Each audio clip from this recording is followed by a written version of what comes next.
और चलिए विश्लेषण में अब बात सुभासपा से हाथ मिलाएगी भाजपा।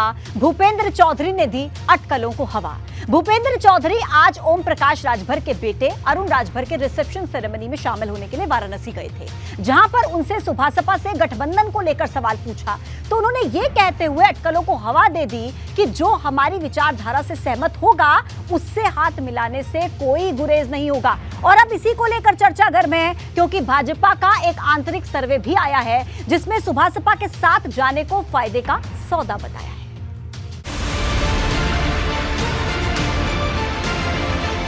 सुभासपा से हाथ मिलाएगी भाजपा। भूपेंद्र चौधरी ने दी अटकलों को हवा।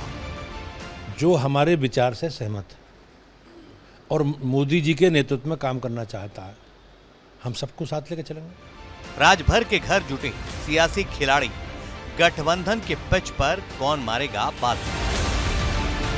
जब से भाजपा का आंतरिक सर्वे आया है तब से सुभासपा और भाजपा के गठजोड़ की चर्चा जोरों पर है, लेकिन अब इन अटकलों को भाजपा के प्रदेश अध्यक्ष भूपेंद्र चौधरी ने ये कहते हुए हवा दे दी है कि जो समान विचारधारा का होगा उसके साथ मिलकर चुनाव लड़ने से कोई गुरेज नहीं है।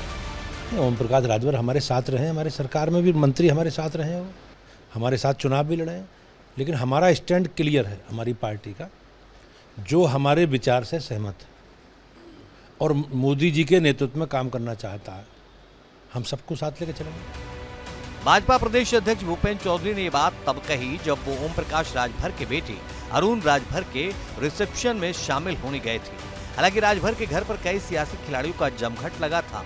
इनमें रालोद अध्यक्ष जयंत चौधरी, सपा नेता राम गोविंद चौधरी और योगी सरकार में खेल मंत्री गिरीश यादव शामिल थे। ये सभी वर वधू को आशीर्वाद देने आए थे, लेकिन जो बात भाजपा प्रदेश अध्यक्ष भूपेंद्र चौधरी ने कही उससे राजनीति गर्मा गई है।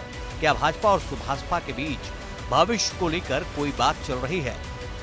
2024 का लोकसभा का चुनाव नजदीक है और सभी सियासी दल अपनी पिच पर बैटिंग कर रहे हैं। ऐसे में ओम प्रकाश राजभर रिसेप्शन पार्टी के बहाने अपनी मजबूती का दावा पेश कर रहे हैं और अब ये कयास लगाए जा रहे हैं कि भविष्य में ओम प्रकाश राजभर 2024 का लोकसभा का चुनाव किसी भी पार्टी के साथ लड़ सकते हैं।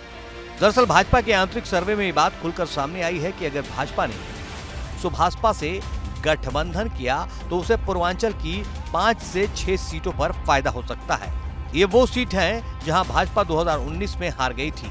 दरअसल पूर्वांचल के 15 जिलों में राजभर वोट का प्रभाव है। इसी प्रभाव का असर 2022 के विधानसभा चुनाव में भी देखने को मिला था, जिसका बड़ा फायदा सपा को मिला था। अब भाजपा इसी को ध्यान में रखते हुए भविष्य की रणनीति बनाने में लगी है। Bureau report, ABP Ganga.